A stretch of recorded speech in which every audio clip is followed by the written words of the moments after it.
आदरणीय दर्शकबिन नमस्कार। मिथिला नेपाल टेलिभिजनको यो रोजगार बसमा यहाँ सबैलाई स्वागत गर्दछु। म प्रेमचन्द्र।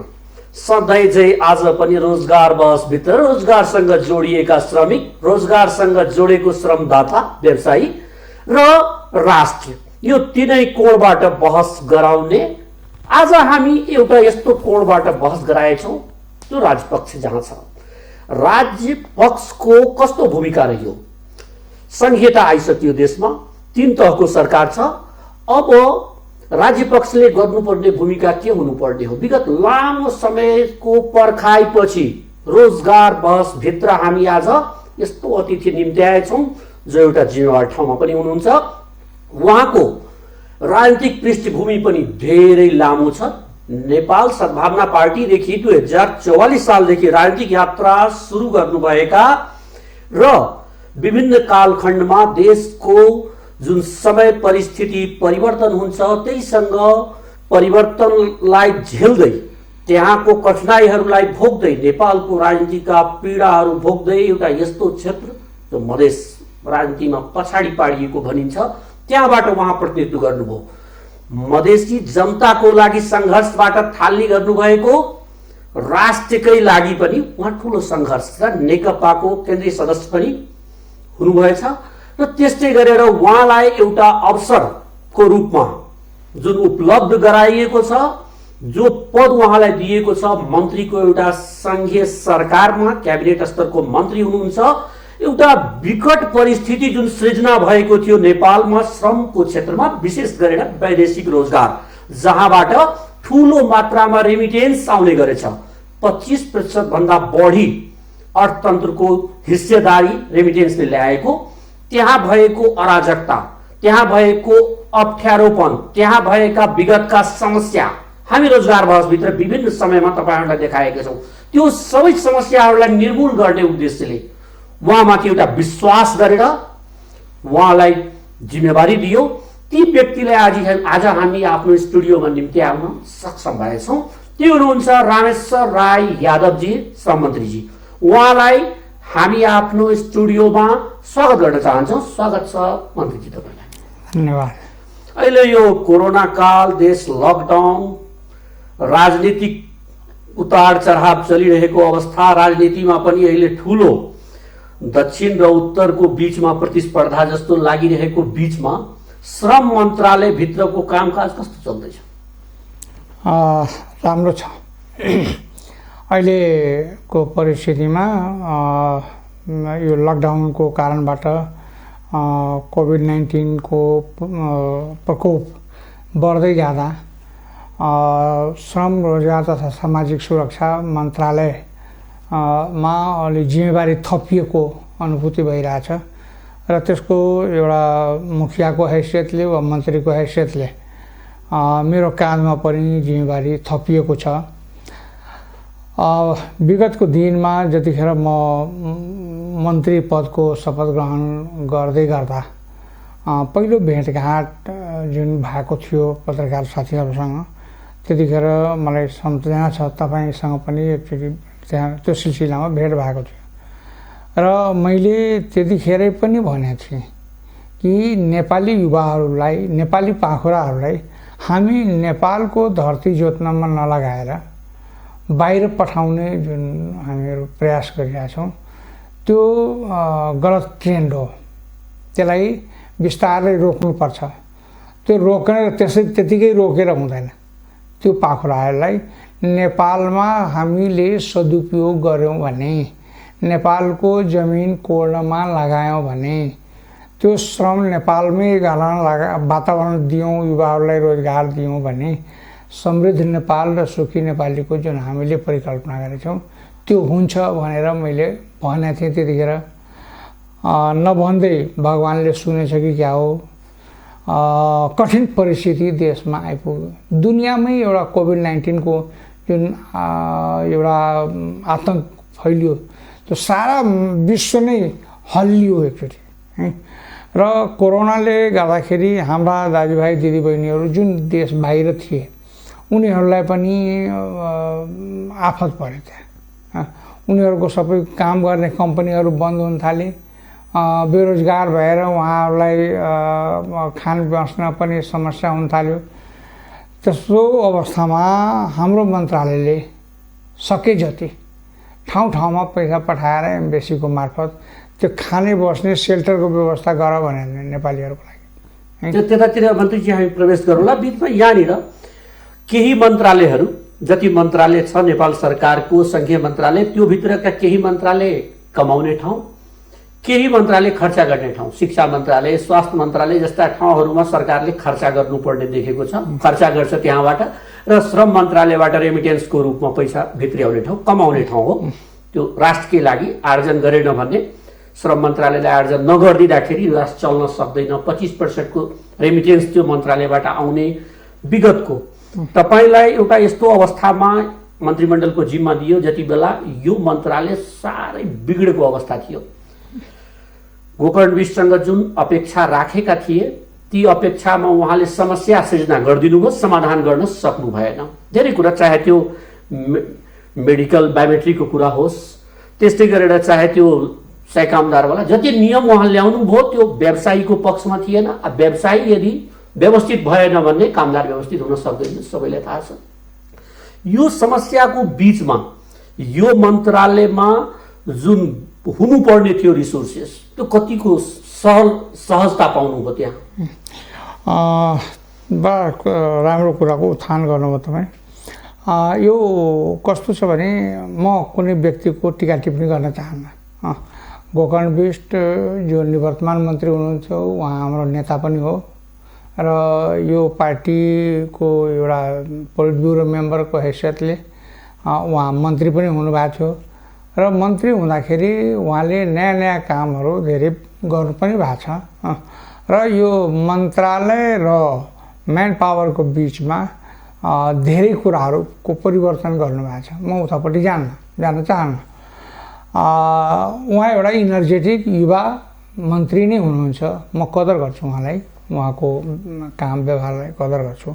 तर यहाँ अहिलेको परिस्थिति कस्तो हो भने त्यतिखेर जुन कानुनहरू निर्माण भएको थियो, पार्लियामेन्टले जुन कानुनहरू निर्माण गर्यो र त्यो कानुन निर्माण भइसकेपछि म्यान पावर व्यवसायीहरू जो बाहिर पठाउन खोजे उहाँहरूलाई अहिलेको परिस्थितिमा है, हिजोको दिनमा गत आर्थिक वर्षमा मलेसिया बन्द भयो, झन्डै 16 महिना बन्द भयो। त्यसपछि लकडाउन भयो है। अब लकडाउन भएर अनि त्यतिखेर यो दुइटैलाई जोड्ने हो भने वैदेशिक रोजगार व्यवसायीहरूलाई अति गाह्रो भयो। किनभने अब त्यो कानुनले के भन्छ भने 100 जना मान्छे लगातार 1 वर्षमा पुर्याएन भने वा 2 वर्षमा यही कानुनतिर मन्त्रीजीमा जान चाहे। यस्तो कानुन अरू कुनै गाउँमा नभएको जात्रा हाडी गाउँमा भन्ने जस्तै यता यो वैदेशिक रोजगारको सेक्टरमा संख्या तोक्नु, एउटा अस्पताल खुल्छ मेडिकल, त्यो अस्पतालभित्र त्यो कुनै कानुन हुँदैन यति न्यूनतम पेसेन्टलाई जाँच गर्नुपर्ने। त्यस्तै गरेर तपाईँको होटल खुल्छ, यति जनालाई खाना खुवाउनु पर्ने, त्यो नीति नबन्ने।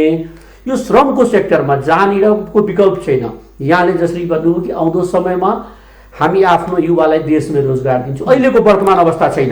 श्रम मन्त्रालयले रोजगार त पक्कै दिन सक्दैन। रोजगार दिनको लागि उद्योग मन्त्रालयले सृजना गरिदिनु पर्यो उद्योग। त्यो अवस्था नभएको अवस्थामा यस्तो नियम ल्याइयो। यो कतिको परिपक्व नियम थियो मन्त्रीजी? त्यो जुन पूर्व मन्त्रीले ल्याउनुभयो, यहाँले धेरै भन्नुभयो, पार्टीको हुनुहुन्छ। उतापट्टि म जान चाहन्न। म के भन्न चाहन्छु भने हरेक कुराको नेगेटिभ र पोजिटिभ एस्पेक्ट हुन्छ है। हाम्रो देशमा 853 जति 753 जति म्यान पावरहरू छ है। यो देश सानो छ, 3 करोड जनसङ्ख्या छ। 3 करोड जनसङ्ख्यामा 753वटा म्यान पावर धेरै नै हो है। 853 अनि त्यो त्यति म्यान पावर को सङ्ख्यालाई न्यून गर्नको लागि उहाँले एउटा फिल्टरको व्यवस्था गर्नुभयो हो। यो हुन सक्छ एक प्रकारको यसलाई सिन्डिकेट भन्न मिल्छ। यो सिन्डिकेट बनाउने प्रयास गरियो। सिन्डिकेटै नभनौँ, तर उहाँले फिल्टर गर्न खोज्नुभयो। जो सक्षम हुन्छ गुणस्तरहरू मात्रै ठिक जो सक्षम हुन्छ 100 भन्दा बढी पुर्याउनलाई तिनीहरूलाई काम गर्न दिने, जो सक्दैन तिनीहरूलाई त्यो उसको रिन्यू नै हुँदैन अनि ऊ निरन्तरतै गर्न सक्दैन। त्यस्तो अवस्थामा उहाँको यो पोजिटिभ एस्पेक्टको दृष्टिले भने अनि उहाँको दृष्टिकोण राम्रै थियो होला है। खैर जे होस्, त्यो कानुन त उहाँले बनाउनु भएको होइन, कानुन त तत्कालीन पार्लियामेन्टले बनायो अनि पार्लियामेन्टले बनाएको कानुनलाई हामीले लागू गर्नुपर्दा यो 100 को प्रोभिजन साह्रै अप्ठ्यारो पर्यो। यो 16 महिना त्यतिखेरको र अहिलेको लकडाउनले गर्दाखेरि र हाम्रो श्रम स्वीकृति बन्द गरिदिँदाखेरि अवस्थामा म्यान पावरवालाहरूलाई अति गाह्रो पर्यो। जो मान्छे 100 पुर्याउन सकेन तिनीहरूलाई गाह्रो भयो। अब जसको झन्डै 2 करोड जति दरौटी छ है र कामदाम बन्द छ, घर भाडा लागिरहेछ, स्टाफहरू पालिरहेछ है, तर काम बन्द छ। अब यस्तो अवस्थामा अहिले यो 100 वाला प्रोभिजनलाई लागू रहिराख्ने हो भने धेरैजनाले आत्महत्या गर्नुपर्ने परिस्थिति आउन सक्छ है। त त्यसबाट जोगाउनको लागि मैले बाधा अड्काउ फुकाउने भनेर एनकै दफा बिरासीलाई टेकेर क्याबिनेटमा प्रस्ताव लगेको छु कि कमसेकम 1 वर्षलाई यो कोरोना र यो 16 महिनाको कारणबाट जुन मार परेको छ, यो मन्दी भएको छ हाम्रो वैदेशिक रोजगार विभागमा काम गर्ने, वैदेशिक रोजगार व्यवसायमा काम गर्ने म्यान पावरवालाहरूलाई यिनीहरूलाई 1 वर्ष ग्रेस दिउँ। यो वर्ष रिन्यू गर्न दिउँ विशेष अवस्थामा हैन, बाधा अड्काउ फुकाउने गरेर र त्यो बाधा अड्काउ फुकाउ गरेर उहाँहरूले फेरि लकडाउनको कारणले यो वर्षको लागि लकडाउनको र त्यो 16 महिना विगतको 16 महिना मलेसिया रोकियो। त यो दुईटै कारणले त बिरेलाई पनि गाह्रो भयो है। त यस्तो अवस्थामा 1 वर्षलाई हामी ग्रेस दिउँ। 1 वर्षलाई यो लकडाउनमा दिन नसकेको, पुर्याउन नसकेको, पठाउन नसकेको आधारमा मात्रै खारेज नगरौँ। उनीहरूलाई 1 वर्ष, अर्को वर्ष पनि उनीहरूले 100 जना पठाउन सकेन भने स्वतः जान्छ। कानुनको हामी संशोधन गरेनौँ, कानुनको संशोधन तत्कालीन राहतको रूपमा आयो, राहतको प्याकेज आयो, सहुलियत आयो। एउटा अलिकति मैले यसमा जान्न चाहेको डिटेल विगतमा जुन ल्याइयो न्यूनतम 100 वाला क्याबिनेटले ल्याएको होस् या ब्युरोक्रेसी, नेपालमा ब्युरोक्रेसी पनि बडा बलियो छ, मन्त्रीहरूलाई चल्न दिँदैन भनिन्छ। जो मन्त्री ब्युरोक्रेसी अनुसार चलेन तुरन्तै उनलाई, चाहे व्यवसायी पनि बलियो छ, व्यवसायीहरू नै रूपान्तर गराइदिन्छन् भनिन्छ। अब त्यो कतिको सत्य हो त्यो हामीले नाप जाँच त गरेको छैन अहिलेसम्म, तर विगतका जुन डिजीहरू, धेरै डिजीहरू विवादित पनि हुनुभयो र विवाद छ। वैदेशिक रोजगार सेक्टरमा बढी छ, श्रम मन्त्रालयको वैदेशिक रोजगार पक्ष त्यहाँको डिजीमा प्रश्नवाचक चिन्ह सधैँ लागेको छ। यसमा यो 100 जना कामदार न्यूनतम पठाउने क्राइटेरिया एकातिर छ, अर्कोतिर सरकारले हामी जति मन्त्री आउनुहुन्छ, जस्तै कि यहाँले पनि भन्नुभयो, यहाँको पनि नीति पहिले नीतिमा राख्नुभयो कि हामी अब आफ्नो कामदारलाई, आफ्नो देशको श्रमिकलाई देशमै रोजगारको अवसर सिर्जना गर्नुपर्छ। यो त्यति बेलाको तादमिता नमिलेको हो, तिनीहरूको सैद्धान्तिक रूपले कहीँ न कहीँ त विमति देखियो नि। एकातिर मन्त्रीजी आश्वासन दिनुहुन्छ कि अब हाम्रो कामदार देशमै काम पाउँछ, अर्कोतिर 100 जना न्यूनतम पठाउनै पर्छ भन्दै एक दोहोरो नीति थियो कि? यो मैले भन्दै गर्दा म अहिले पनि भन्छु, यसको व्यवस्थापन हाम्रो देशले गर्नुपर्छ। जस्तो कृषिलाई वैज्ञानिकीकरण गरेर अगाडि बढाउनुपर्छ, उद्योग व्यवसाय हामीले बढाउनुपर्छ, कुटीर उद्योगहरू, घरेलु उद्योगहरू हामीले बढाउनुपर्छ है, किनभने रोजगार सिर्जना गर्ने ठाउँहरू त्यहाँ छ। त्यसपछि यो निर्माण व्यवसायीहरूलाई हामीले सामान्य कानुनहरूको संशोधन गरेर उनीहरूलाई प्रमोट गर्न पर्छ। जस्तो उदाहरणको लागि अब सानो काम 1.5 करोडको काम हुन्छ कुनै वडामा, त्यहाँ मसिन लगाएर त्यो काम गरिदिने होइन। अब मसिनले त्यो कानुनले एउटा उदाहरण मात्रै दिन खोज्छ, जस्तो 4 करोड 5 करोडसम्मको कामलाई मजदुरले काम गर्ने अवसर सिर्जना गर्नुपर्छ भनेर एउटा आधार तयार गरिदियो भने कमसेकम त्यति 5 करोडको काम त 100 वटा मजदुरहरू काम त गर्छ हैन। त्यो 150-200 मान्छे त्यहाँ काम गरेर उसको मजदुरी त हुन्छ। त यस्ता सामान्य कानुनहरूमा संशोधन गरेर निर्माण व्यवसायीहरूले वा क्लिनिङवालाहरूले या अन्य यस्तो खालको कामहरू गर्नको लागि हामीले रोजगार सृजना गर्न सक्नुपर्छ।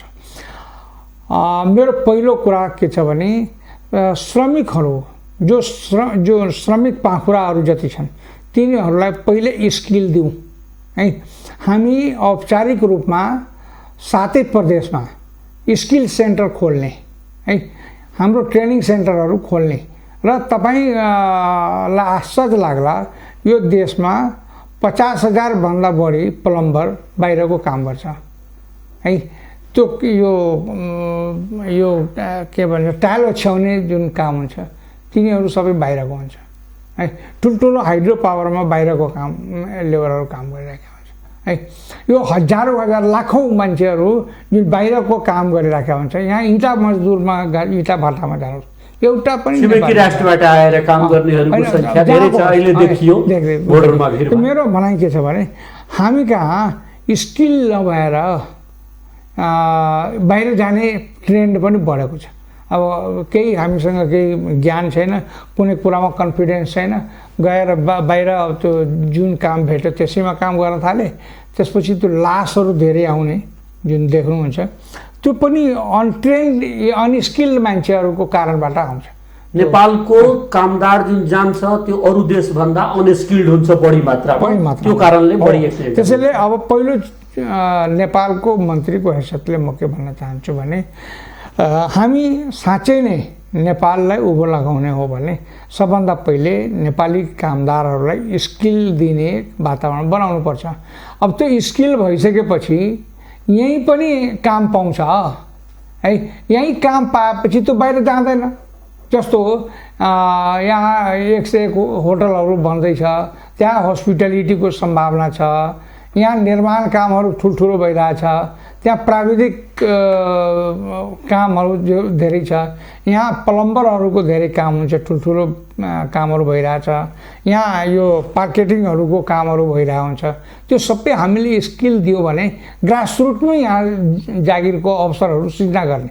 अर्को कुरा मलाई के लाग्छ भने हामी जति पनि कामहरू गर्छौँ त्यसलाई वैज्ञानिक हिसाबमा गर्ने। जस्तो हामी तरकारी खेती गर्छौँ है, अनाडी पनि गयो जस्तो सुकै माटोमा हामीले रोपिदिने, त्यो फलोस् कि नफलोस् पानी पटाएको छ पानी त राखेको त्यस्तो खालको। अलिकति मात्रै यसैमा सानो जिज्ञासा मैले राखेँ यसैसँग जोडिएर।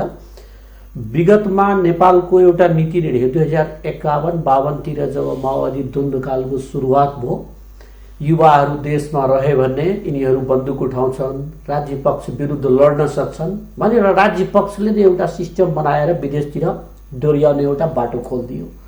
त्यो बाटो एउटा कालखण्डमा गएर बन्द होला भन्ने आशा गरेको थियो। माओवादी नेतृत्व आएपछि बन्द होला भने तर त्यहाँ पनि बन्द हुन सकेन। दिनानुदिन जुन देशहरूसँग सम्झौता विगतमा भइरहेको थियो त्यो अझै बढ्ने क्रम जारी नै रह्यो। यसरी एकातिर त्यो बढ्ने, उतातिर संख्या माग बढ्ने, यहाँको सरकारले, हाम्रो सरकार, म मन्त्रालयको मात्रै दोष दिँदैन, यहाँको क्याबिनेटले होल जो नेतृत्व गर्नुहुन्छ अहिलेको सरकार मात्रै होइन विगतका सरकारहरू पनि युवा विदेशमा बेचिरहेछन् भनेर भनिँदैछ। श्रमिकहरू हाम्रो देशको त्यहाँ रोक्ने प्रयास भन्दा पनि कहाँबाट रेमिटेन्स बढी आउँछ त्यतातिर बढी ध्यान दिएको पाइएको छ। होइन म अब त्यो कुरा भन्दै कसरी नियन्त्रणको लागि म त्यो कुरा भन्दै थिएँ। अब हामी स्किलको कुरा हामीले गरिरहेको थियौँ। अब हामी बाहिरै जाने हो भने पनि स्किल्ड लेबर गयो भने नन स्किल्डले 5 रुपियाँ पायो भने स्किलले 7.5 रुपियाँ 8 रुपियाँ पाउँछ। त्यो झन्डै डबल स्केल हुन्छ। हामी रेमिटेन्सकै कुरा गऱ्यौँ भने उसले 5 रुपियाँ पाउने मान्छे भोलि 10 रुपियाँ पायो भने रेमिटेन्स त बढ्छ, उसको आश्रित परिवारलाई पनि राम्रो हुन्छ है, र उसको जीवन पनि सुरक्षा हुन्छ, र जहाँ ऊ काम गर्छ रोजगारदाताहरूले उत्पादन पनि बढाउँछ। त्यो हरेक दृष्टिकोणले फाइदा कहाँ भयो भने स्किल लेबरमा फाइदा भयो है। पहिलो कुरा स्किल भयो भने ऊ यहीँ काम गर्छ। क्षमता विकासको लागि विद्यालयको स्थापना गर्दै हुनुहुन्छ, माग गर्नुभयो। म सातै क्षेत्रमा स्किल सेन्टर खोल्छु है। र अब केमा जानुपर्ने भयो भने स्किल मात्रै दिएर भएन, स्किल सिकिसकेपछि प्रमाणपत्र दिने होइन, त्यो स्किल टेस्ट गराउने, त्यो साँच्चैको जानेको छ कि छैन त्यसको टेस्ट गराएर पास गरेपछि मात्रै बाहिर पठाउने भनेर मेरो सोच हो है। अब त्यसरी गर्दाखेरि फेरि बाहिर जाने सङ्ख्या कम हुन्छ र भित्रै रोजगारीको अवसरहरू सृजना हुँदैछ हैन। तर यहाँ झन्डै अहिलेको परिस्थितिमा हामी 35-40 लाख जति रोजगारका अवसरहरू देखिरहेछौँ। अलि यो लकडाउन खुकुलो भएपछि यसको सदुपयोग गर्ने हो भने देशमै रोजगारको अवसर सृजना गर्न सक्नुहुन्छ। 35-40 लाख मान्छेको रोजगारको अवसरहरू यहाँ सृजना हुँदैछ। जस्तो निर्माण क्षेत्रमा यानि 20-25 लाख रुपियाँ मान्छे त त्यहीँ व्यवस्थित गर्न सकिन्छ। अब हामी हिमाल फोहोर भयो, यही अवसरलाई हामी सदुपयोग गरेर हिमाल सफा गर्न लगाउने किन नहुने है। बाटोमा हामी फुल रुख बिरुवाहरू रोप्न किन नसक्ने है। ग्रिन नेपाल किन नबनाउने। हिजोको दिनमा हरियो वन नेपालको धन भनिन्थ्यो, अहिले पनि हामीसँग युवाहरू छ, युवा हात छ। हामीले पुरै सिँगै नेपाललाई रोड साइड प्लान्टेसनको प्रोग्राम बनाएर कमसेकम जहाँ हामी सडक निर्माण गर्छौँ त्यहाँ रुख रोप्छौँ है भन्ने एउटा कन्सेप्ट किन, एउटा अभियानै किन नचलाउने है। एउटा उदाहरण दिन खोजे। त्यसैले रोजगारका अवसरहरू हामी कहाँ हरेक क्षेत्रमा छ, हामी बाहिर गइरहनु पर्दैन। र अहिलेको जुन परिस्थिति छ यसमा त चाहेर पनि जाने अवस्था छैन है। त्यसैले मेरो आग्रह के छ भने सम्पूर्ण आम नागरिकलाई, आम मजदुर किसानलाई हामीहरू वैज्ञानिक हिसाबले कृषिमा लागौँ। वैज्ञानिक जुन काम हामी गर्छौँ त्यसलाई अब वैज्ञानिक हिसाबमा अगाडि बढ्ने है। ट्रेडिसनल एप्रोचमा काम गरेर हुँदैन। जस्तो भनौँ त इजरायल जस्तो देशमा जहाँ पानीको अभाव छ त्यहाँबाट तरकारी इम्पोर्ट हुन्छ, एक्सपोर्ट हुन्छ है। अहिले कृषि मतलब सिक्नको लागि त्यहाँ जान्छन् मान्छे, त्यो बालुको खेतमा है। त्यो यही 2 वर्षभित्र यो कुराहरू हुन्छ होइन, यही 2 वर्षमा हुन्छ भने त म भन्दिनँ। तर त्यतापट्टि ट्रेन्ड किन नबढाउँ। सुरुवात भएको छ अहिलेको बजेटमा। हामी एकदम अहिले यो योजना नीति र कार्यक्रम र अहिलेको बजेटको जुन ट्रेन्ड छ, ट्रेन्ड भन्दैछु, त त्यो ट्रेन्ड उतातिर जान थालेछ। अब हामी यसलाई प्रमोट गर्नुपर्छ हरेक सेक्टरमा। कृषि मन्त्रीजीले त्यत्रो मेहनत गरिराख्नु भएको छ, नयाँ नयाँ कन्सेप्टहरू आइरहेछ। त्यस्तै हामी हरेक सेक्टरमा यो कुराहरू लागू गर्नुपर्छ है। एजुकेसनमा पनि भनौँ न वाहियात मतलब धेरै जनसङ्ख्या टिचरहरूमा लागिरहेछ। हामी डिजिटल एजुकेसन लागू गर्यो भने टिचरहरू त सङ्ख्या कम हुन्छ, त्यहाँ पनि बेरोजगारको सङ्ख्या बढ्छ। त्यसलाई रिप्लेस गर्ने, तिनीहरूलाई रिप्लेस गरेर प्रोडक्टिभ काममा लगाउने चाहिँ हामीहरू नन प्रोडक्टिभ काममा बढी लागेको छौँ। अब प्रोडक्टिभ काममा पनि हामी लाग्नुपर्छ भन्ने हाम्रो सोच हो। हरेक युवालाई, हरेक युवा युवती बाहिर गएर जुन किसिमको रिस्क लिएर, जीवनको रिस्क लिएर, चरित्रको रिस्क लिएर, स्वास्थ्यको रिस्क लिएर बाहिर काम गरिरहेको हुन्छ, त्यसभन्दा कम मेहनत गरेर यहाँ काम गर्यो भने यहीँ पनि त्यति पैसा छ। उदाहरणको लागि एउटा म उदाहरण भन्छु। 1.5 लाख रुपियाँ खर्च गरेर मान्छे मलेसिया कतार जान्छ। 1.5 लाखमा 2टा भैँसी त आरामले हुन्छ। 2टा भैँसीलाई बिहान बेलुकी राम्रोसँग सेवा गरेर खुवायो भने 40-50 हजार रुपियाँ त गाउँमै बसेर खान्छ। यहाँ आमा बुवाको सेवा गर्न पायो, यहाँ श्रीमती बच्चाहरूसँग बस्न पायो। त यो समाजमा बसेर थोरै मेहनत गरेर हामी 2टा भैँसी पाल्यो भने घरमै पनि हुनसक्छ त्यति आम्दानी। त यसलाई रचना मतलब हामी त्यतापट्टि डाइभर्ट किन नगर्ने, आत्मनिर्भर हुने, स्वरोजगारका अवसरहरू सृजना गर्ने, त्यतापट्टि हामी ओरिएन्टेसनको पनि अभाव छ। हाम्रो श्रम रोजगार र सामाजिक सुरक्षा मन्त्रालयले विभिन्न किसिमको ओरिएन्टेसनको कामहरू पनि हामी सुरु गर्छौँ। यसैसँग मैले जोड्न चाहेँ, यो अहिलेको ट्रेन्ड जुन थियो विगतको रोजगारमा जाने युवा, देशमा गरिबीले गर्दा त त्यहाँको कामदारहरू, युवाहरू, श्रमिकहरू अरू देशमा गएर काम गर्नुपर्ने बाध्यता हुन्छ। न्यून पारिश्रमिकको अवस्था हाम्रो देशमा छ, त्यसबाट पनि कति उम्किन चाहन्छ। आजकल शिक्षितहरू पनि विदेश जाने एउटा ट्रेन्डै डेभलप भइसकेको थियो। घर ही सबभन्दा बढी फेरि मन्त्रीजीको आफ्नै प्रदेश जो 2 नम्बर प्रदेश छ, लगभग 50% कामदार त्यहीँबाट गइरहेको छ। घरपछि रोजगारको अवसर छैन। 170वटा भन्दा बढी उद्योगहरू द्वन्द्वकालदेखि सुरु भएर विगत सम्ममा बन्द भइसकेको अवस्था। अनि त्यो कामदारलाई सरकारले विदेशमा गएर कमाउने अवसर हामी सृजना गरिदिएछौँ भने विगतको सरकारहरूले पनि भने, अहिले पनि भन्दै हुनुहुन्छ। सबै मन्त्रीजीहरू जति आउनुभयो यहाँभन्दा पहिले सबैले भन्नुभएको थियो त्यो कुरा। तर यहाँनिर अब कस्तो आइरहेछ, त्यही कामदारसँग फेरि लिने रकम जुन छ त्यो उनीहरूसँग कल्याणकारी कोष भनेर एउटा सामाजिक कल्याण कोष, उनीहरूको जम्मा गर्ने 1500 रुपियाँ जनही लगभग 5 अरबदेखि 6 अरब रुपियाँ उनीहरूको थन्किसकेको थियो। मन्त्रालयमा छ या विभागमा छ। त्यसको सदुपयोग अहिलेसम्म हुन पाएन भने कामदारहरू गुनासो गर्छन्। खालि लास ल्याउन मात्रै त्यो प्रयोग भयो, त्यो पनि जाने लिगल तरिकाबाट जो कामदार गइरहेछ उनीहरूबाट जम्मा गर्ने, अनि इलिगल तरिकाबाट जो गएको हुन्छ जसले त्यो तिरेको हुँदैन तिनीहरूको उद्धारको लागि त्यो खर्चा भइरहेछ, गुनासो आइरहेछ। त्यो कस्तो छ त्यसको? तपाईँलाई जानकारी पनि हुन्छ, जनता हाम्रो यो दर्शकवृन्दलाई पनि जानकारी हुन्छ। यो हाम्रो बोर्डमा जुन पैसा जम्मा भएको छ, तपाईँले जुन 1500 र 2500 को कुरा उठाउनु भयो, त्यो चाहिँ वैदेशिक रोजगार बोर्डमा जम्मा छ हैन। र त्यो बोर्डले अहिले जस्तो यो अहिले जुन बाहिरका युवाहरू जो आउन नसक्ने, आफ्नो पैसा तिरेर आउन नसक्ने, वा त्यहाँ जहाँ बसिराख्नु भएको छ त्यहाँ खाना बस्ने व्यवस्था भएन, त्यहाँ हाम्रो बोर्डले झन्डै 1 करोड रुपियाँ जति पठायो त्यो खाना बस्नको लागि। हालमा पठाउनु भयो, यहाँको मन्त्रीमण्डल कालमा पठाउनु भएछ, तर त्योभन्दा पहिलेको अवस्था यस्तो रहेको। त्यति मात्रै होइन, जुन मान्छे आफ्नो पैसाले आउन सक्ने स्थिति छैन उनीहरूको ल्याउने खर्च पनि हामीले तिरिरहेका छौँ है। जसको मृत्यु भइसकेको छ है उतै, र त्यो पारिवारिक रूपमा उनीहरूले सहमति दियो र उतै सद्गत गर्नुपर्ने भयो भने त्यस्ता व्यक्तिलाई प्रोत्साहन स्वरूप 50,000 रुपियाँ त्यो परिवारलाई हामीले पठाउने गर्छौँ। त्यो पनि एउटा लोक कल्याणको कुरा हो है। लासै आयो भने उनको घरसम्म हामी लास पुर्याउँछौँ है। लास होइन, जीवित मान्छे आयो भने हामी घरसम्म पुर्याउने भाडा खर्चको व्यवस्था गऱ्यौँ, बाटोको खाना खर्चको व्यवस्था गऱ्यौँ, त्यो पनि हामीले व्यवस्थापन गऱ्यौँ अहिले। त यो पैसा सदुपयोग भइरहेको छैन भन्न मिल्दैन।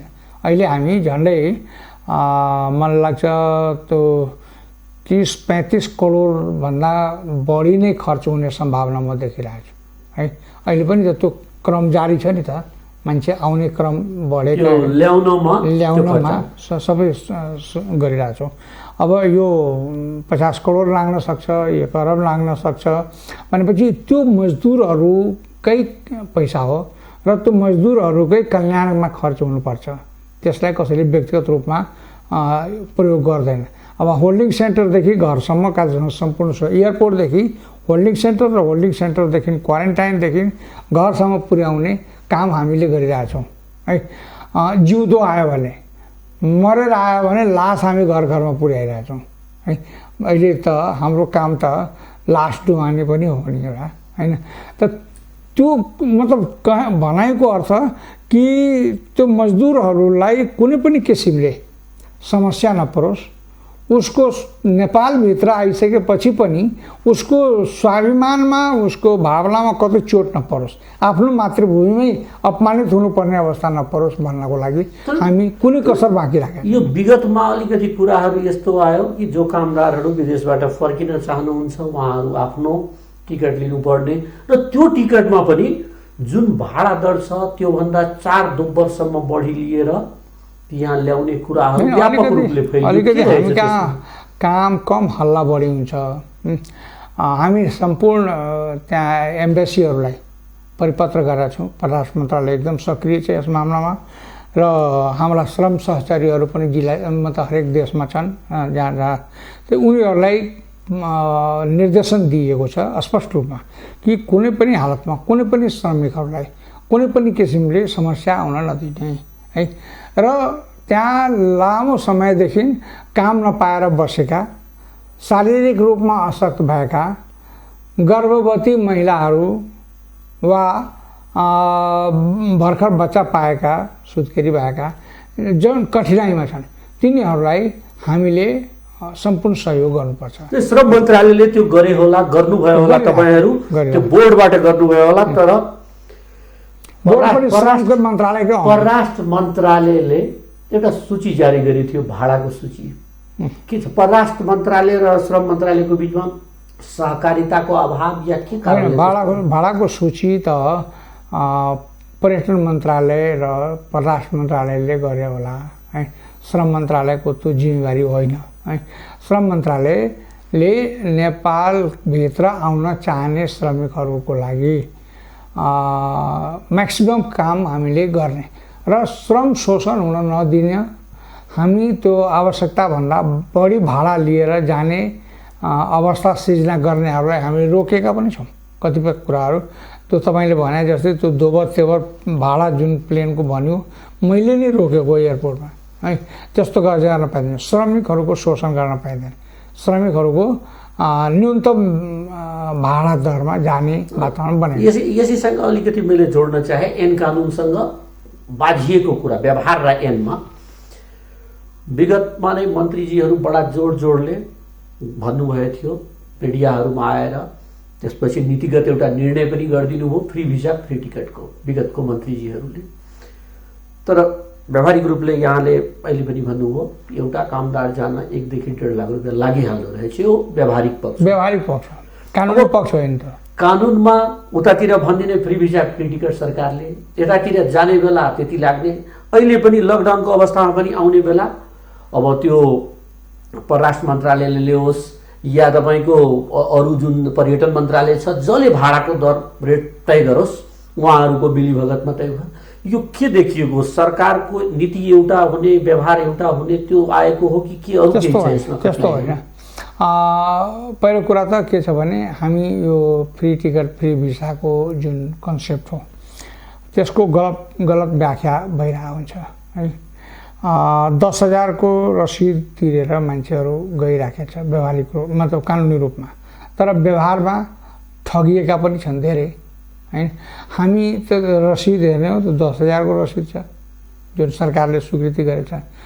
त्यो 1 लाख लियो कि 1.5 लाख लियो कि 2 लाख लियो कि त्यो त हामीलाई थाहा हुँदैन।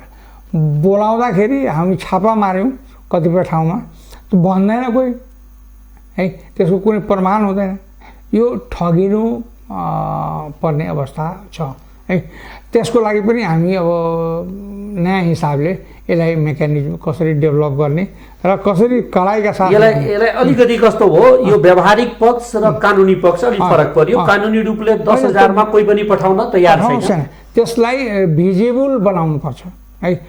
एउटा जस्तो भनौँ न, म मजदुर छु, म बाहिर जान लागेको छु भने मैले पाउने एक महिनाको तलब यो रोजगारदातालाई वा पठाउने म्यान पावरलाई भने एउटा टोकनको रूपमा, एउटा उदाहरणको रूपमा भने त्यो आधा महिनाको हुनसक्छ, 1 महिनाको हुनसक्छ। एउटा फिक्स गभर्मेन्टले त्यो नीति ल्याउनुपर्छ है। म त्यो कुरा राख्नेवाला छु। मन्त्रीजीलाई त्यसको लागि धन्यवाद। र अझै यसमा समस्याहरू कामदारहरूसँग हामीले बुझ्दै जाँदा यो इन्सुरेन्सको कुरा ल्याइयो, विगतको मन्त्री परिषदबाट निर्णय होला र इन्सुरेन्समा कहीँ न कहीँ कामदारहरूले गुनासो गर्नुहुन्छ। पटक पटक हामीलाई ठगी भइरहेछ। जाने 2 वर्षको लागि इन्सुरेन्स 3 वर्षको लागि गर्नुपर्ने, 1 वर्षको हाराहारीमा एकजनाको जोडियो भने 600 रुपियाँ न्यूनतम पर्दो रहेछ इन्सुरेन्सको रकम। त्यो 600 को दरले यदि 40 लाखलाई हामी व्याख्या गरियो भने 1 वर्षमा मात्रै, चाहे अहिलेसम्मको कुरा गरियो भने कति ठुलो रकम, लगभग यो करोडौं भन्दा बढी अर्बौंको नजिकमा ठगी भन्न मिल्छ यसलाई कि इन्सुरेन्स कम्पनीसँग मिलेर तत्कालीन सरकारले यस्तो निर्णय गरायो। यो पारदर्शी हुनुपर्छ। यो यस्ता कुराहरूलाई पारदर्शी बनाउनुपर्छ। कति दिनको लागि जाने हो, कति दिनको लागि इन्सुरेन्स हो। हुन त मान्छेहरू 2 वर्षको लागि जान्छ, त्यो फेरि भिसा एक्सटेन्सन गरेर बसिराखेका हुन्छ। धेरै त्यस्तो मान्छेहरू छ धेरैको भिसा एक्सपायर भएर बसिराखेको हुन्छ। त विभिन्न किसिमको समस्याहरू छ। हामी उतातिर नजाउँ। हाम्रो भनाइ के भने जे हुन्छ अब हामी के गर्नुपर्छ भने जे मजदुरहरूले जे तिर्ने हो ती कुराहरू कुन कामको बापत तिर्ने हो त्यो सम्पूर्ण पारदर्शी हिसाबमा अगाडि बढ्नुपर्छ। विगतदेखि नै यो कानुनी दायरामै कहीँ न कहीँ ठुलो चलखेल भएको भनिन्छ यो क्षेत्रमा।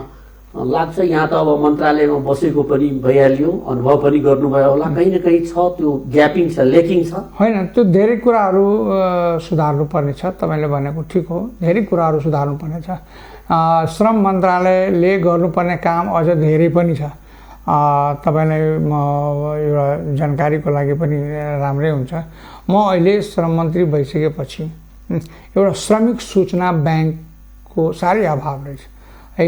मलाई ब्रिफिङ गर्दाखेरि त्यो धेरै किसिमले ब्रिफिङ गरे कि कोही भन्छ 70 लाख मान्छे बाहिर छ, कोही भन्छ 44 लाख मान्छे बाहिर छ, कोही भन्छ 25 लाख मान्छे बाहिर छ। त्यो यो 25 लाख र 70 लाखको बिचमा ठुलो ग्याप हुन्छ। त्यो किन भन्छ भने हामी कहाँ डाटा छैन। त्यसैले अब म कति गए कति आए फिक्स डाटा, यकिन डाटा छैन, केही छैन। फेरि यता बाटोबाट इन्डियाको बाटो हुँदै डाटा नराख्ने हो भने त केही योजनै बनाउन सकिँदैन है। त्यसैले म के भन्ने भने एउटा श्रमिक ब्याङ्क खोलौँ, श्रमिक सूचना ब्याङ्क। र त्यो यसपालि नीति र कार्यक्रम र बजेटमा आयो। यसपालि श्रमिक सूचना ब्याङ्क स्थापित नयाँ कुरा एउटा नयाँ आएको छ। अब यसमा के हुन्छ भने देशभरिको सम्पूर्ण श्रमिक इन्ट्री गर्नुपर्छ है। त्यो भयो भने के हुन्छ भने अब सबैको डाटा त्यहाँ हुन्छ। ल म प्लम्बरको काम गर्छु, मलाई अब यो ललितपुरमा छु, काठमाडौँमा छु भने काठमाडौँ प्लम्बर लेख्यो भने काठमाडौँभित्रका सबै प्लम्बरहरूको लिस्ट आउँछ त्यहाँ है। अब त्यहाँ नाउँ पनि आउँछ। अनि मलाई प्लम्बरको काम छ भने ल रामेश्वर यादवलाई दाब्यो भने मलाई बोलायो त्यसले, एउटा कुगारण भने। त्यस्तै हिजोको दिनहरूमा म्यान पावर वा अन्य ठाउँमा धेरै ठगी भयो। एउटा इलेक्ट्रिसियनको माग कुनै देशले गर्यो, 500 इलेक्ट्रिसियन चाहियो भन्यो भने त्यसले मलाई उसलाई खोज्नुभन्दा अब त्यो श्रमिक ब्याङ्कमा गएर सिधा सम्पर्क गर्छ। ल 500 इलेक्ट्रिसियनको नावली जो देशभित्र बेरोजगार छ तिनीहरूको नावली छान्ने, त्यसले त्यहाँ पठाइदिने भनेपछि त त्यो ठगीबाट जोगिने एउटा माध्यम पनि भयो। अर्को कुरा के छ भने श्रमिक ब्याङ्कमा इन्ट्री भएपछि कति मान्छे हाम्रो बाहिर छ र कति मान्छे भित्र छ त्यसको तथ्याङ्क त प्रष्ट रूपमा देखिनु भयो। अर्को कुरा के छ भने श्रमिक ब्याङ्कमा इन्ट्री भइसकेपछि हाम्रा खेतिहर मजदुर कति छ। अहिलेसम्म म पनि एउटा किसानको छोरा हो है। मेरो घरमा काम गर्ने वा मेरो खेतमा काम गर्ने मजदुर जन्मेदेखि नमरुन्जेल मजदुर हुन्छ। त्यसपछि उसको इतिहास सकिन्छ, हरबा चरवा भन्छौँ। अनि त्यो हरबा चरवाको छोरा फेरि मजदुर हुन्छ, ऊ पनि नमरुन्जेल मजदुर हुन्छ, तर उसको कहीँ कोही तथ्याङ्क छैन है। त्यसैले अब यो श्रमिक ब्याङ्क खुलिसकेपछि उनीहरूलाई पनि जोड्ने र सामाजिक सुरक्षासँग पनि त्यसलाई जोड्ने। त्यसलाई अलिक बुझ्ने भाषामा यसो भन्न सकिन्छ कि सबै जनताको लागि त्यो ब्याङ्कमा इन्ट्रान्स खोलियो जो श्रमसँग जोडिएको छ। यसमा कस्तो हामी भौतिक श्रमसँग या बौद्धिक श्रमलाई पनि हामी जोड्दैछौँ। पहिले हामी भौतिक श्रमलाई जोड्छौँ है। त्यसपछि त्यो बिस्तारै इन्टेलेक्चुअल्सहरूको पनि त्यो डाटा हुन्छ है। त्यो सिँगै देशको एउटा इन्ट्री पोइन्ट हुन्छ त्यो है।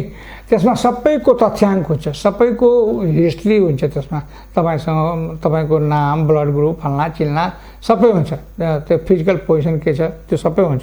त मैले भन्न खोजेको के भने यो एउटा ऐतिहासिक कदम मैले उठाएको छु कि यो देशको यो कृषि प्रधान देश हो र कृषि प्रधान देशको मजदुरलाई पहिलोपल्ट उसको आइडेन्टिफिकेसन के छ, उसको इन्सुरेन्स छ कि छैन, उसको इन्सुरेन्सको व्यवस्था कसरी हुन्छ, उसको पेन्सनको व्यवस्था कसरी हुन्छ, उसलाई त्यो श्रमिक ब्याङ्कसँग, श्रमिक सूचना ब्याङ्कसँग जोड्ने बित्तिकै उसका सम्पूर्ण सोसल सेक्युरिटीका प्रावधानहरू सुरु हुन्छ। उसलाई पनि योगदानको आधारमा सम्पूर्ण सुविधाहरू पाउँछ। उसले भोलि आफै स्किल सिकेर वा अनुभव भइसकेपछि म आफ्नो उद्यम गर्न चाहन्छु भने ऊ त्यो स्किलमा त्यसमा मतलब इन्ट्री भएपछि उसले सम्बन्धित ठाउँबाट सफ्ट लोन पाउँछ। अलिकति बन्देजी यसैसँग जोडेँ मैले कामदारसँग एउटा कामदारको धेरै कुराहरू हामी गऱ्यौँ। योसँग व्यवसायीसँग जोडिएका मुद्दाहरू पनि छन्, केही जिज्ञासाहरू जहाँ जान्न चाहन्छन् हाम्रा आम दर्शकवृन्द जान्न चाहनुहुन्छ यस विषयमा। मैले अलिकति पानी र स्ट्रेस दिएँ। कामदारहरूको गुनासो छ, इन्सुरेन्स 3 वर्षको लागि गराउनुहुन्छ, कल्याणकारी कोषमा पनि जनही 1500 देखि 2500 बायोमेट्रिकको नाउँमा पनि राख्ने। तर नेपालको बाटोको सहजता सबैलाई थाहा छ, पहाडले भरिएको बाटो, कठिन बाटो छ, विकट बाटो छ। कामदारलाई बायोमेट्रिक गर्नको लागि, मेडिकल गर्नको लागि काठमाडौँ आउनुपर्ने बाध्यात्मक अवस्था जुन छ, कार्यालयहरू केन्द्रीकृत मात्रै छ, प्रदेशहरूमा कार्यालय नबनेको अवस्था। यहाँ क्वेसन मैले जोड्दै गएँ, यहाँलाई फेरि एक एक गरेर गरौँला त्यो पुरै डिसिडिकेट।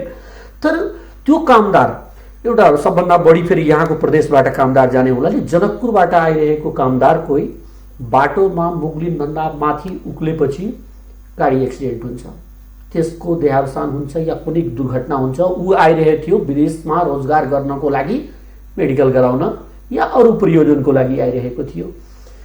त्यति बेला नै ऊ यदि देहान्त हुन्छ या कुनै दुर्घटना अङ्गभङ्ग हुन्छ भने त्यो इन्सुरेन्सले त्यतातिर इन्सुरेन्समा उसले क्लेम गर्न पाइरहेको छैन। सरकारले पनि, त्यो त व्यक्तिगत कारणले घटना भएको होइन, बाटोको कारणले घटना भयो, सरकारले त्यसको जिम्मा लिइरहेको छैन। कति यो न्यायोचित जस्तो लाग्छ यहाँलाई? होइन, यो त यसको व्यवस्थापकीय पक्ष यो श्रमसँग भन्दा पनि सरकारसँग हुन्छ, सिङ्गो सरकारसँग हुन्छ र त्यसमा यातायात मन्त्रालयदेखि लिएर सबै जोडिन्छ है। त्यसको रोड इन्सुरेन्स छैन हामी कहाँ, प्लेनमा चढ्दाखेरि हामी इन्सुरेन्स गर्छौँ।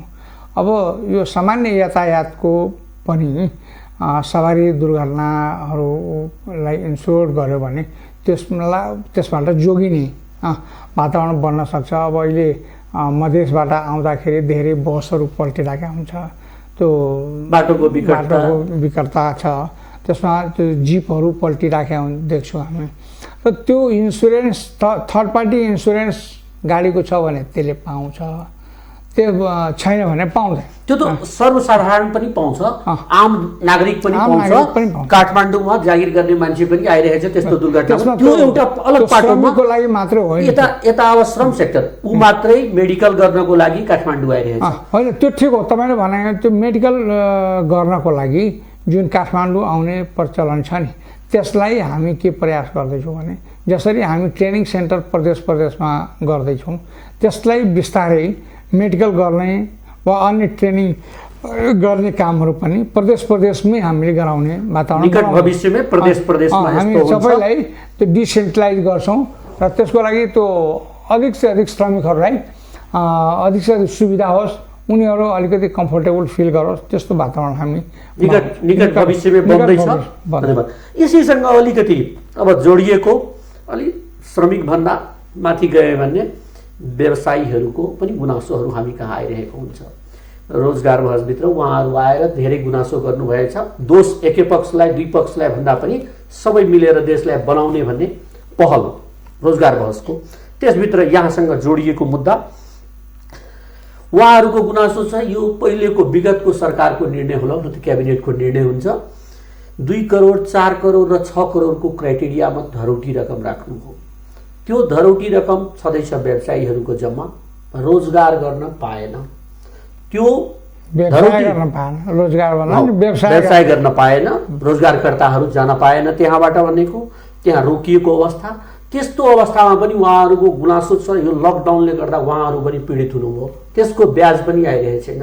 राहतको खाँचो मात्रै श्रमिकलाई नभइकन अहिले व्यवसायीहरू पनि राहतको अवस्थामा पुगेको छ। त्यसको लागि के प्याकेज छ या कस्तो गर्दै हुनुहुन्छ सोच बनाउनु भएछ। र अर्को उहाँहरूको गुनासो पटक पटक आइरहन्छ, जो व्यवसायबाट विस्थापित भयो विविध कारणवश, चाहे त्यो सही कामदार होला अरू पनि कारणहरू, तिनीहरूको लागि के प्याकेज सरकारले ल्याइरहेछ? बडा उहाँहरूको जिज्ञासा एउटा के छ भने यो प्राकृतिक विपदा कसैले सोचेर आउँदैन, कसैलाई सोधेर पनि आउँदैन। यो अल अफ सडन आउँछ, एकाएक आउँछ। अहिले प्राकृतिक विपदा हाम्रो देशमा लगायत अरू विश्वमै आएको छ। त त्यसलाई देखेर त्यसलाई यो मध्यनजर राखेर हामीहरूले कार्ययोजना बनाउनुपर्छ। जस्तो मैले अघि नै उदाहरण दिएँ कि यो विगतको मलेसियाको काम रोकाइ र यो लकडाउनको कारणबाट रोजगारदाताहरूले यो श्रमिकहरूलाई लिएन, जाने अवस्थै भएन है। यस्तो अवस्थामा वैदेशिक रोजगार व्यवसायीहरूले उसको काम चलेन। नचलेपछि उनीहरूलाई गाह्रो भयो। अब उनीहरूलाई गाह्रो गर्दाखेरि हामीले के गर्नुपर्ने भने जस्तो उसको 100 को सङ्ख्या पुगेन भने 100 नपुगेको कारणबाटै उसको लाइसेन्स रद्द गर्नु हुँदैन भनेर क्याबिनेटले निर्णय गरिसकेको छ है। त त्यसको कार्यरूप हुनको लागि, त्यसको कानुन बनाउनको लागि त फेरि पार्लियामेन्टमा जानुपर्छ। अहिले हामीले बाधा अड्काउ फुकाउनको लागि मैले क्याबिनेटमा प्रस्ताव दर्ता गरिसकेका छु। उनीहरूले 100 पुर्याउन नसकेको कारणबाट मात्रै उसको लाइसेन्स रद्द नगर्दो है, 1 वर्षको ग्रेस देऊ, फेरि पनि यो वातावरण साम्य हुन्छ। यो पनि एउटा ठुलो राहत हो है, उनीहरू बेचैन छन् है। अब अर्को कुरा पनि के प्रस्ताव गरेको छु भने आज पनि मैले साथीहरूलाई कुरा गरेँ, यो परिस्थितिमा लकडाउनको परिस्थितिमा कमजोर आर्थिक अवस्था भएका म्यान पावरहरूले एक अर्कासँग मर्जर गर्ने है।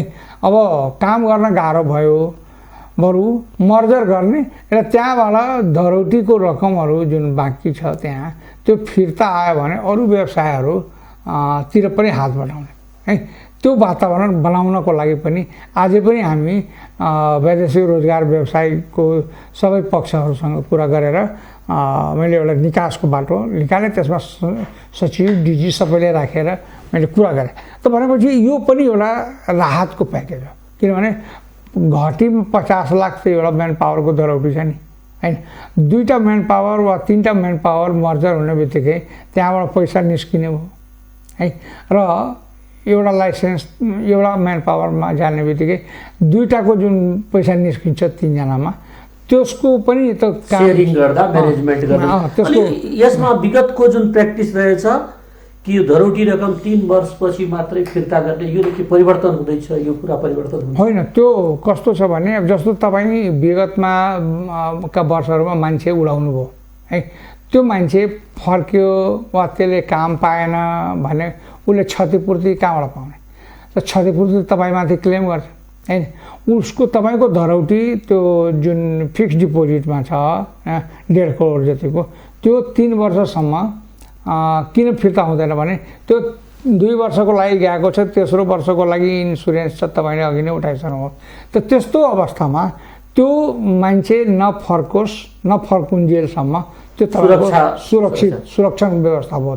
त्यो मन्त्रालयले वा विभागले ग्यारेन्टी बसेर त्यो मान्छेहरूको भविष्य अन्धकारमा नपरोस्, त्यो केही गरेर फर्किनु पर्यो भने क्षतिपूर्ति स्वरूप यहीँबाट कट्टा गरेर त्यसलाई दिने राखेको छ।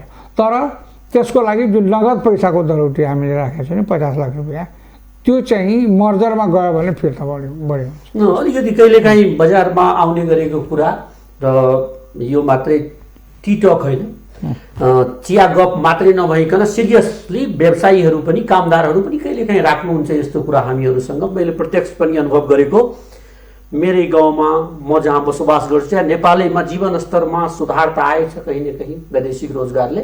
उहाँहरूको वैदेशिक रोजगार व्यवसायीहरूको गुनासो अक्सर आइरहेको हुन्छ, हामीलाई दोष लाग्छ, यिनीहरू मान्छे बेच्छन्, यिनीहरू ठग हुन्।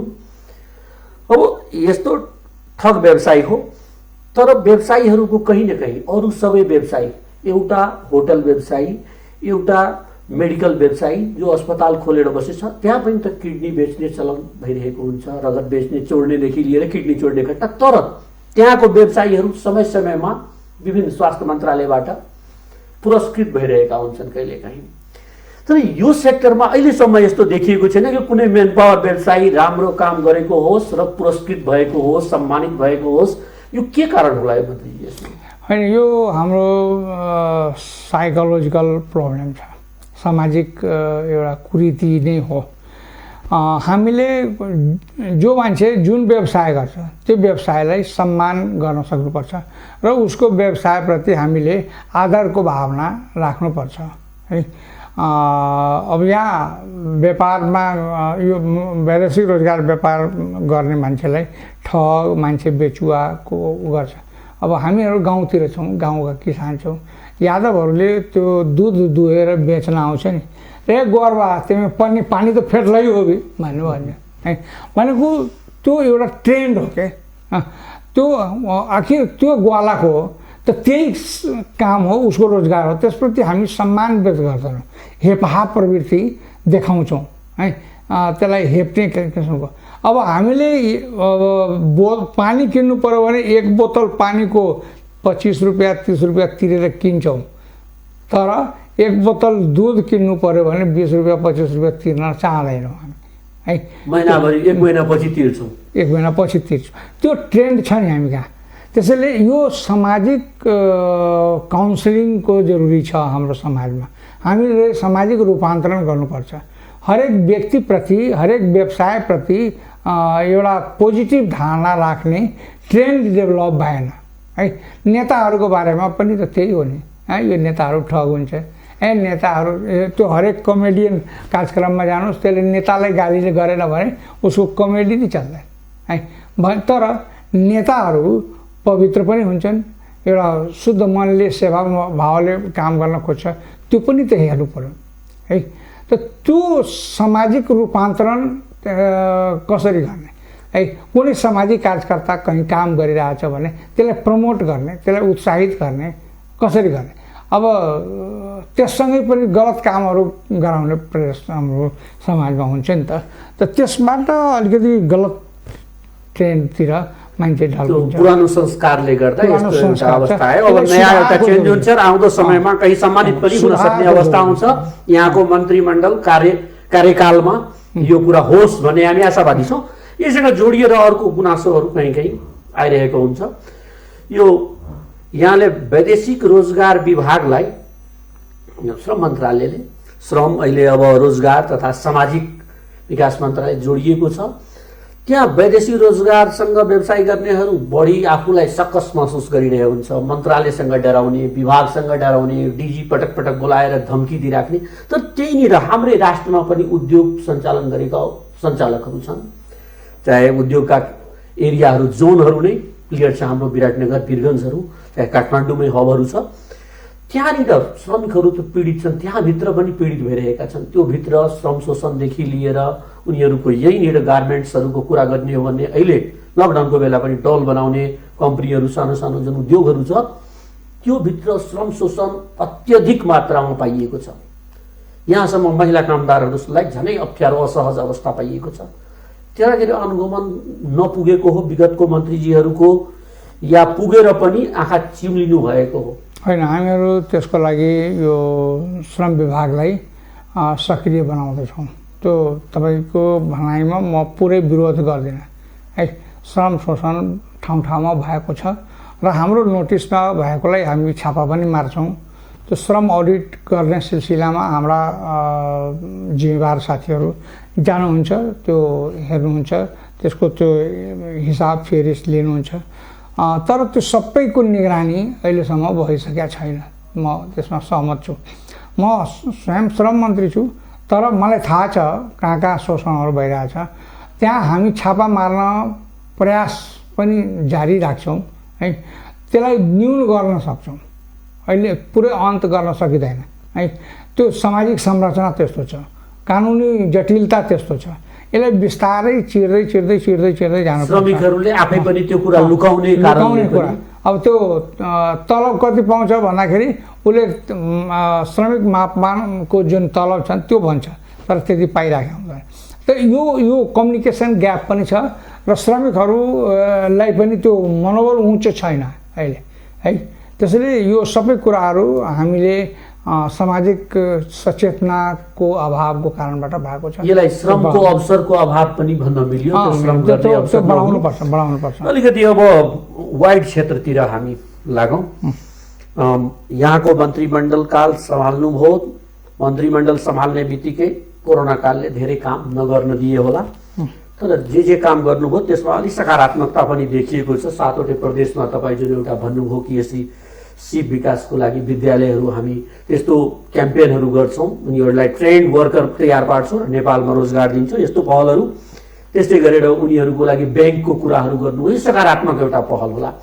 तैपनि रामेश्वर राई यादव सकारात्मक कार्य गर्दा गर्दै पनि संसदभित्र कुरा उठ्छ, उहाँ धेरै कहाँ आर्थिक चलखेल भयो मन्त्रालयमा भन्नुहुन्छ, के होला उहाँ हाम्रो भर्खरै यहीँको प्रदेश 2बाटै नेपाली कङ्ग्रेसको एकजना संसदले भित्रैबाटि आवाज उठाउनु भयो, नामै तोक्न सकिन्छ, अमरेश कुमार सिंह।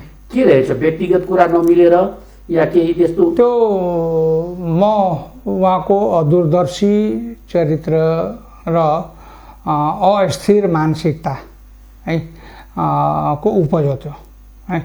कुनै पनि काम को सिलसिलामा कुनै पनि कुरा पार्लियामेन्ट जस्तो गम्भीर ठाउँमा बोल्दाखेरि त्यसको गम्भीरतालाई पनि हेर्नुपर्छ। त्यो उहाँको जुन चञ्चल स्वभाव छ त्यस कारणबाट उहाँले त्यो गम्भीरतालाई लिन सक्नु भएन। आखिर उहाँले बोलिसकेपछि नेपाली कङ्ग्रेसले खण्डन गर्यो, नेपाली कङ्ग्रेसको अध्यक्षले खण्डन गर्यो, नेपाली कङ्ग्रेसका सिस्टर अर्गनाइजेसनहरूले खण्डन गरे, उनको राष्ट्रिय अध्यक्षले मलाई फोन गरेर सरी भन्नुभयो, महासचिवले मलाई सरी भन्नुभयो। भनेपछि त लिखित रूपमा मौखिक रूपमा सबै उहाँको बारेमा उहाँकै पार्टीले खण्डन गरेपछि मलाई धेरै बोलिरहनु परेन है। तर मैले त्यहाँ बोल्दा बोल्दै पनि के भनेको थिएँ भने अहिलेको मन्त्री परिषदमा मात्रै होइन है, मेरो राजनीतिक जीवनको सुरुदेखि अहिलेसम्म सबै कुरा पारदर्शी छ है। त्यो कुरा कुनै पनि सेक्टरमा मलाई खोट देखाउने मतलब एउटा पनि उदाहरण दिलाउन सक्यो भने म त्यसको सजाय भोग्न तयार छु। होइन भने संसद जस्तो सम्मानित ठाउँमा यस्तो कुराहरू, यस्तो तुच्छ कुराहरू बोल्दाखेरि उसलाई आफै पनि शर्म हुनुपर्ने कि म कस्तो ठाउँमा कस्तो कुराहरू गरिरहेको छु है। र व्यक्तिगत रूपमा नै टिका टिप्पणी गर्न थाल्यो भने मैले उहाँको सम्पूर्ण जीवनलाई जानेको छु है। उहाँको सुरुवाती जीवन र अहिले उहाँको जीवन पद्धति पनि देखिरहेको छु म है। तर म त्यस्तो हरकत गर्न चाहन्न। अलिकति यसैसँग जोडे कहीँबाट अड्कलहरू आइरहेको छ कि उहाँ केही वैदेशिक रोजगार व्यवसायीहरूको हातको हतियारको रूपमा पनि प्रयोग हुँदै हुनुहुन्छ या प्रभावमा पर्नु भयो होला कुनै? म भन्न चाहन्न। त्यहाँ पनि सिन्डिकेट सिस्टम जुन छ त्यो सिन्डिकेट सिस्टम तपाईँ तोड्ने प्रयास गर्दै हुनुहुन्थ्यो, सय कामदारवालालाई अलिकति नसक्नेलाई पनि अवसर दिने, त्यसको विरुद्धको एउटा उकुलन त्यो हुन सक्छ। त्यो त्यो छैन होला, आकलन गर्न सकिन्छ, त्यो म भन्न सक्दिनँ। त्यो होला पनि है।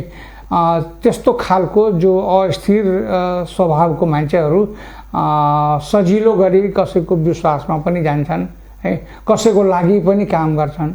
त त्यो अर्काको लागि काम गरिदिने खालको सोच बोकेर हिँडेका मान्छेको कुरामा म त्यति गम्भीरतापूर्वक लिँदैन पनि है। म त्यसलाई मतलब बडो हल्का ढङ्गले लिन्छु। यो नजानेका व्यक्तिहरूले, नबुझेका व्यक्तिहरूले यस्ता कुराहरू बोल्छन्, त्यो बचकना हो यो है। र तपाईँले जुन कुरा भन्नुभयो त्यसमा पनि सच्चाइ हुनसक्छ है।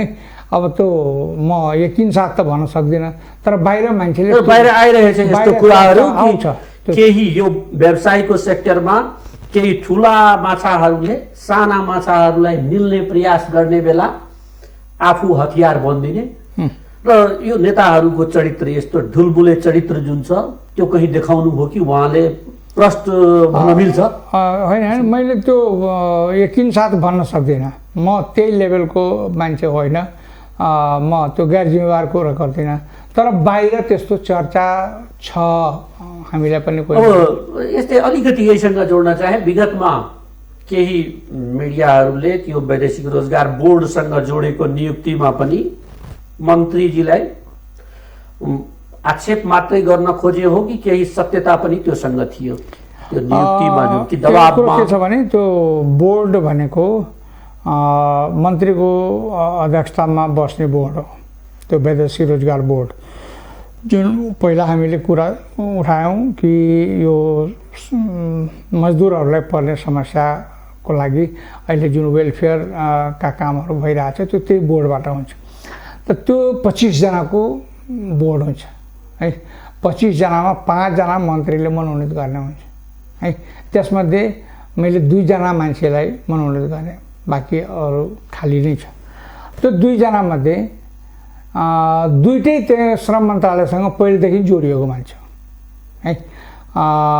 यो गुरुङजी पहिले नै त्यो बोर्डको सदस्य हुनुहुन्थ्यो, पहिले पनि त्यहाँ बोर्डमा सदस्य भइसकेको। अर्को खड्काजी पनि मन्त्रालयको एउटा विज्ञ समूह हुँदो रहेछ, त्यसको सदस्य हुनुहुन्छ त्यही है। मैले उहाँ विज्ञकै रूपमा राखेको छु।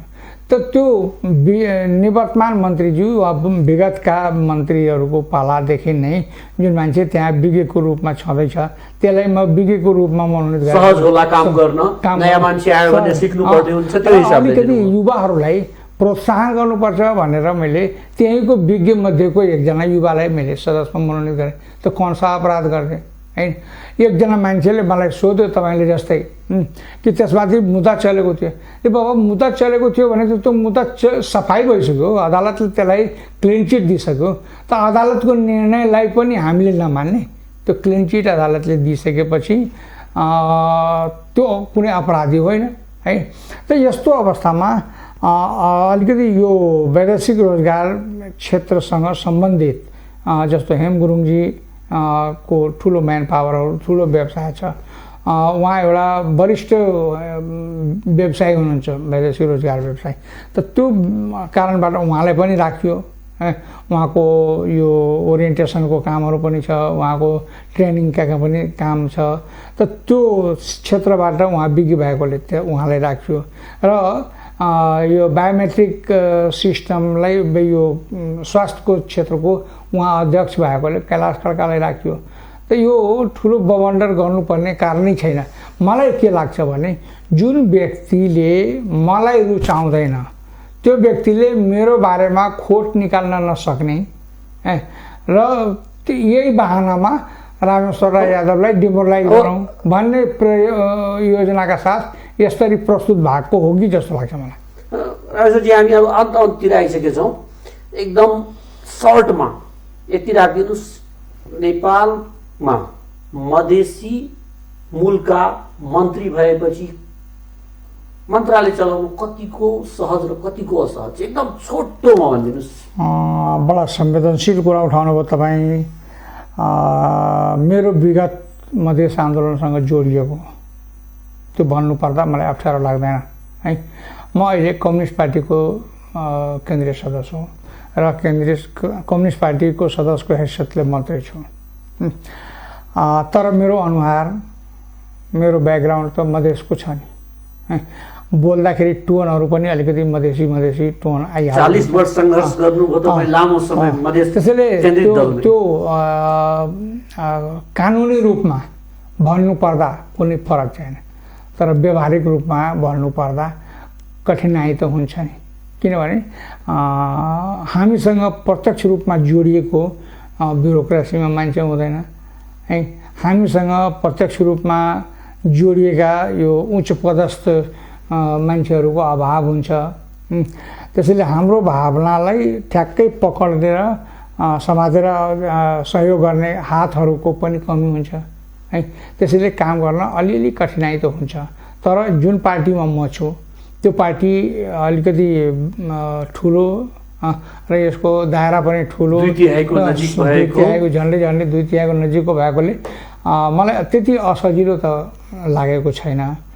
तर मेरो विगतले गर्दाखेरि अलिकति त्यहाँ कहीँ न कहीँ असर पर्छ कि।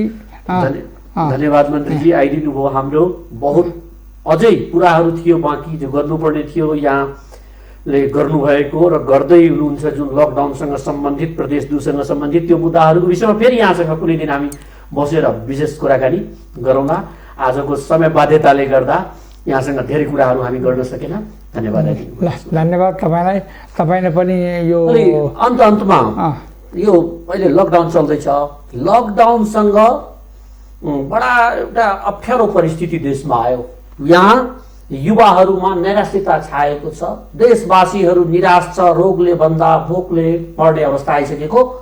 अन्तमा सानो एउटा यस्तो मनोबललाई उच्च हुने खालको कुरा यो युवाहरूलाई म त्यस्तै भन्न लाग्छ। मैले यो अहिलेको परिस्थितिमा तपाईँले जुन यहाँ आएर हाम्रा कुराहरू भन्ने अवसर दिनुभयो, त्यो कठिन परिस्थितिमा हामी बसिरहेछौँ र यो सामाजिक दूरी हामी कायम गरेर बसिरहेछौँ। अहिलेको परिस्थितिमा हाम्रो समाजमा पुरै देशमा एकदम अप्ठ्यारो स्थिति छ। हताश मनस्थितिमा युवाहरू छन्। युवा युवतीहरू के गर्ने, कहाँ जाने, कसरी गर्ने भन्ने एउटा हताश मनस्थितिमा छ। म सम्पूर्ण नेपालका दाजुभाइ दिदीबहिनीहरूलाई भन्छु, सङ्कट भनेको आइरहने विषय हो। यो पनि एउटा सङ्कट हो। सङ्कटको सामना उच्च मनोबलका साथ हामी गर्नुपर्छ। हामी मनोबल खस्कायौँ, मनोबल गिरायौँ भने हामीमाथि यो सङ्कट झन् च्याप्दै जान्छ। त्यसैले सामाजिक दूरी कायम गरौँ। यो मेडिकल जुन प्रोटोकल छ त्यसलाई हामीले मेन्टेन गरौँ। हामी आफ्नो माथि आत्मनियन्त्रण गरेर त्यो प्रत्यक्ष रूपमा मान्छेहरूसँग सम्पर्कमा नआउने, सामाजिक दूरी कायम गर्ने र आफ्नो सरसफाइमा ध्यान दिने, त्यो सेनिटाइजरको प्रयोग गर्ने र व्यायाम, सामान्य व्यायामको प्रयोगद्वारा आफ्नो स्टेमिना मेन्टेन गरेर उच्च मनोबलका साथ अगाडि बढ्नुहोस्। मेरो शुभकामना छ। यो लकडाउनले, यो कोरोना भाइरसले हामीलाई थला पार्दैन। हामी कोरोना भाइरसलाई जितेर, कोरोना भाइरसलाई हराएर देश विकासमा अगाडि बढ्नेछौँ भन्ने मावलाको साथ अगाडि बढ्नुहोस्। यति भन्दै म बिदा चाहन्छु। धन्यवाद। धन्यवाद मन्त्रीजी। आदरणीय दर्शकवृन्द, आज हामी रोजगार बहसभित्र कुराकानी गर्दै थियौँ श्रम, रोजगार तथा सामाजिक सुरक्षा मन्त्री रामेश्वर राई यादवजीसँग। उहाँले बडा प्रष्ट रूपले दावेदारी गर्नुभयो। अहिले श्रम मन्त्रालयले श्रम क्षेत्रमा गर्न लागेको हाम्रो देशको श्रमको मूल क्षेत्र बनेको वैदेशिक रोजगार, वैदेशिक रोजगारमा जानेहरू हाम्रा नेपाली युवाहरू अनस्किल्ड, अदक्ष कामदारको रूपमा गएको कारणले धेरैवटा दुर्घटनाहरूको शिकार हुनु परिरहेको छ र त्यहाँ कमाइ पनि कम हुने गरेको। त्यस्ताहरूलाई दक्ष बनाउनको लागि दक्ष बनाउने क्षमता विकास विद्यालयहरू जस्तो क्याम्पेन 7वटै प्रदेशमा गर्ने उहाँले नयाँ नीति ल्याउनु भएछ। त्यस्तै गरेर लकडाउनको बेला व्यवसायीहरूलाई पनि असहज भइरहेको अवस्थामा उहाँले भर्खरै एउटा आफ्नो नीति जुन ल्याउनु भएछ, मन्त्रालय मार्फत क्याबिनेटतिर जानुभएछ। 100 कामदार न्यूनतम नपुगाउनेहरूलाई कारबाही गर्ने कुरामा, त्यस्तालाई रोक्का गर्ने कुरामा उहाँले त्यो कुरालाई सङ्घर्ष जुझेर अहिले मन्त्री परिषदमा पास गराउनतिर लाग्नुभएछ उहाँ आफ्नो पुरै प्रयत्नमा। त्यस्तै यो वैदेशिक रोजगारसँग जोडिएका जुन समस्याहरू छ त्यसलाई समाधान गर्न अनवरत रूपले लागेको कुरा भन्नुभयो। कहीँ न कहीँ यो देशमा अहिले पनि विभेद कायम छ। व्यवसायी बीचको विभेदलाई अन्त गर्ने प्रतिबद्धता, कामदार बीच जो विभेद छ, जो शोषण छ कामदारहरू, त्यसलाई अन्त गर्ने प्रतिबद्धता जनाउनु भएछ र हाम्रो मित्र नेपाल टेलिभिजन उहाँप्रति आभार पनि व्यक्त गर्न चाहन्छु र स्वयं म प्रेमचन्द्र झा पनि आभार व्यक्त गर्दछु। आजको हाम्रो रोजगार बहसको समय सिद्धिन लागेको छ। म आज बिदा लिन्छु यहाँबाट, तर फेरि नयाँ एकजना अतिथि लिएर हामी रोजगार बहसभित्र यहाँहरू माझ उपस्थित हुने नै छौँ। तबसम्मको लागि म प्रेमचन्द्र झालाई बिदा दिनुहोस्। नमस्कार।